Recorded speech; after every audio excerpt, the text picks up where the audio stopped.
listening to Power Producers Shoptalk, where we are refining and redefining the sales game by equipping you with the tools you need to differentiate yourself in the marketplace. Listening to the podcast is only going to get you so far. Why not take your game to the next level? Check out Power Producer Basecamp on killingcommercial.com today. Tactical skills that'll help you provide deliverable value to your clients and prospects. Want to have the sweet swag that we send out from the Power Producers podcast for your clients and employees? Check out policyt.com today. And action items that you can provide to take your prospects and clients to the next level. Want to create an online presence but don't know how to start? Check out crushingcontent.com. It's done for you, so all you have to do is show up. This is Power Producers Shop Talk, production redefined. Are you ready to feel the power? What's up, everybody? Welcome to Power Producers Shop Talk, where we are doing a little refining and doing a little redefining of the sales game. And I got to tell you, I am super pumped because Power Producer Basecamp has taken off. What a great group this is turning out to be. And if you are looking for accountability and support and feel like you're out on an island, I got to tell you, this is one of the best communities you can be a part of. Lots of people that are new to the commercial game, maybe old to the insurance game, but want to dip their toes in the water of the big pond. And it's just been a real pleasure getting to know many of them. The other thing I wanted to mention quick is on September 25th, the fourth quarter cram course boot camp. 8 people that are industry legends in to talk about things you need to do in your production game to be ready for the fourth quarter of 24 and also the first quarter of 2025. Go to killingcommercial.com/bootcamp to learn more. And the good news is we're giving you an ebook for digital content marketing strategy. We're giving you a 20% off coupon code to policyt.com, and you get a 21-day free trial to Power Producer Basecamp just for signing up for the boot camp. So check it out, killingcommercial.com/bootcamp. Now, on to business. We're going to cram you full of information for the fourth quarter. One of the things we need to talk about is marketing drops. And I just feel like right now, with so much focus going into digital, that inboxes are overflowing and attention spans are shrinking, and cutting through the noise for the average person out there can be just about impossible. Yet, one old school strategy that still delivers today like it always has is the marketing drop. And unlike cold emails or calls that can easily be ignored or deflected, a well-executed marketing drop makes you memorable. It's personal and it's physical. You're there, you're in front of them, and it provides an opportunity to connect in a way that most of your competitors won't. In fact, I love in-person marketing drops so much that I talked about them a great deal in my first book, The Extra 2 Minutes. But a marketing drop isn't just about leaving behind a brochure or a business card. You got to create curiosity. You have to open the door to meaningful conversations, and you have to establish yourself as a helpful resource without being pushy. And that can be a delicate balance.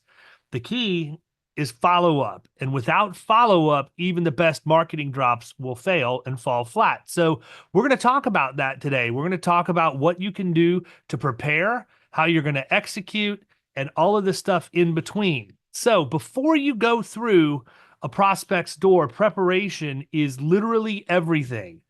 A successful marketing drop doesn't start with the knock. It starts with research. And your goal is to ensure that your drop feels tailored to that prospect's business, not just a generic pitch. I could be accused of researching to a stalker level before dropping, but I can tell you this, I have never gone into a drop unprepared. One of the things that I expect of my producers is to personalize even the cover letter and all of the marketing materials that we put into our drop folders. And it's pretty easy to do that because we create that stuff in Microsoft Publisher, but now today you can even do it in Canva. And it's literally just a quick find and replace on the company name for the company you did before. So it doesn't take a long time to go in and change out the company name and then print that out in color. I don't want it to be generic. I want the decision maker's name on there. I want the company's name in the body of what we're handing out so that subconsciously they're already associating the fact that they're doing work with us. And you got to begin, as you prepare, you got to go in and do deep research, man. I mean, it's really, really, really important. And in order to do that, you can't just go skim the website. You can't just go to their LinkedIn and look at the, company news or the industry news or even their blog. You need to look for milestones. You need to look for challenges they faced or upcoming opportunities that might be relevant to what you do. And what industry trends are impacting them? Are there specific insurance risks you can help them mitigate? What legal challenges have they faced? Have they had fines by OSHA? What are they doing in the community? These are all questions you can ask yourself that will help you prepare for the drop, but more importantly, help you relate to the person when you do connect with them. Another great place to do research that I've always felt is in the actual lobby. If you can get there and check out what's going on in the lobby, pay attention to what's on the walls because that tells you what is important to them. Do they have awards? Do they have recognition for their community service? Do they have magazine articles and articles written in periodicals by the leadership? Do they have a company mission statement hanging out there? Do they have a safety policy statement? What you see is what they value, and you can use that to your advantage as you engage in conversation. The better you know that prospect, the more personalized your drop will feel, and when it's personal, you show that you care about their success, not just your sales quota. There are some pretty essential things you need to bring on a drop with you. Number one's a tangible piece of marketing, whether it's a well-designed brochure or like a branded company product like a notepad or a coffee mug or a case study or something like that that's relevant to their industry. You want to leave something behind that they can physically interact with. It should be easy to read and focused on how you can solve their problem, not how great your company is. But part of that's knowing what the problem is. And if you've done your research, then you should be able to do that. But it's not just that. You got to have things that are going to be able to cut quick to the core. So typically you're going to know information. For example, when we go in and we lead with workers' comp, we know the mod before we go in. So we're going to have information around pre-injury management, return to work, or a complementary experience modification factor audit. We're going to do what we can to make that drop packet be personalized, but also drive as much potential success to Florida Risk Partners as we possibly can. And by us putting that relevant information in there, it makes it a lot easier for us to have the conversation, but more importantly, for us to follow up on that information when we're done. And we'll get to that in a minute. Personalized notes is another deal. You can do a handwritten note when you do the drop and stick it in your drop folder. Like I had said before, I prefer to go in and edit that letter with the person's name that we're meeting with, that decision maker, as well as the name of the company that we're meeting with, because I feel like that just puts you a level above everybody else who's going in there. Business cards is another story. There's a lot of times that people will go in and leave their business card and, think that that's enough. It's not. It doesn't really tell a story. But in 9 times out of 10, it gets thrown away. I actually invested in stainless steel business cards. If you read the extra 2 minutes, you know that. But those stainless steel cards cost me $1 a piece. But guess what? They don't get thrown away. People use them for a paperweight. Maybe they use them for a throwing star. I don't know. But I know this. I know that when I've gone in and met with people, my card is still sitting on their desk almost 100% of the time. And I think that they value that. They understand that that's something that costs money, and they just have a hard time throwing it away for whatever the reason. So you may want to check out my buddy Craig Martin over at mymetalbusinesscard.com and see what kind of promos he's running. We've actually had him on the podcast as a guest, but that's where I get my business cards, and I love how they look, but more importantly, I love the results. The other thing you can do is you could do something memorable. Like you could go in with an article that you found from the Business Journal. You could go in with an article that was in the paper. Extra 2 minutes. I talked about this there. I actually like to take those articles, and if I can find them digitally, have my friend who does all of the swag for Power Producers print those on glass so they can be mounted to the wall in that business. And guess what? Your article and hey, by the way, nothing wrong with putting your company name on there. Compliments of Florida Risk Partners or congratulations, Florida Risk Partners. They're going to put that on the wall in their lobby if you do it right. And that's free advertisement for you to everybody else who comes in. And it might even ruffle the competition or the incumbent agent's feathers a little bit if they see your stuff hanging in the lobby as opposed to theirs. Now, it's really, really important when you're doing drops that you understand when you do them. Timing is huge. When you show up can have a significant impact on whether or not you're even remembered or forgotten.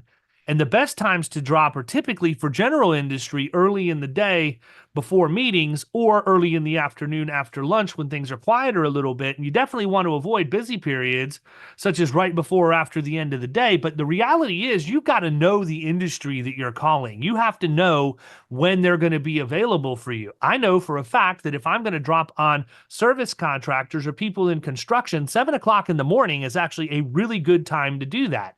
They get to the office at 5:30 or 6. They get their crews loaded up and out on the road so they can hit their first call of the day. And around 7 o'clock, that business owner or decision maker is oftentimes sitting down for their first cup of coffee, and you can go in and grab their attention for a quick conversation at that point. They haven't gotten into their day. There's just kind of that little bit of a lull in between the immediate rush and then the rest of the day happening. So I'm going to call on them anywhere between 7 and 8 in the morning. And here's the other thing I know. My competition is not going to be up doing that. They're not going to get up that early. They're not going to be willing to. They're probably still in bed sleeping, or, if they're really motivated, maybe they went to the gym and they're still there, but they're not out cold calling at 7 o'clock in the morning. I can tell you, I've never run into another person at one of these service contractors at that time. And how I learned that was through doing enrollment meetings. When we did do benefits with our joint venture, that's when they want you there because they say, this is right before everybody leaves. Everybody will be here and it's not that busy of a time. I filed that away. So when you're meeting with people and they give you the best times, make sure you remember that. That helps you as you do drops on similar companies in the same industry. Restaurants are a completely different example. For a restaurant, I know that I don't want to mess with them in the morning because they're taking deliveries, receiving inventory, they're prepping for the lunch rush, then they have the lunch rush. And then later in the afternoon, they're prepping for dinner in that dinner rush. So I want to get in there like 1:30, 2 o'clock, maybe 2:30 at the latest. And that's when they're going to be down. Where did I learn about that? Chinese restaurants and sushi joints. They almost all close from 2 to 4 every afternoon. And that's a perfect time to catch them. Hit them at 1:45 right as they're on the glide path. And you're probably going to get a good audience at that point. But you certainly don't want to go in and try and talk to them at 11:30 or 11:45 when they're running all the registers and people are line 5 deep. That's a horribly selfish appearance for you, and it shows you really don't understand who your prospect is and how to talk to them, and most importantly, when to talk to them. The other thing is with the timing piece, we always want to go in and we want to deal with the decision maker, but I think that you have to understand something. The very first decision maker you're going to meet is that gatekeeper every time. And the gatekeeper is the one who determines if you go to the next round or not. So don't underestimate that gatekeeper. I think many times we go in and we just kind of try and look past them to get to the person we want to talk to. And I've always found that if you invest in that person and you build a relationship with them, you're going to ultimately get to where you want to be. And I learned that lesson very early in my career from the lady who was our business development person on the phones. When she called a gatekeeper, it was like she was talking to an old friend because she kept a database over the 20 years she called with people's names, their kids' names, their pets' names, what sports their kids played, where they liked to vacation, what kind of car they had. Anything that came up in conversation was put into that company record, and it made it very easy for her to relate to them. So she was never calling a stranger. She was always calling with very specific questions about people, and she built the connection first, and then she asked for the appointment. But doing that is really, really important.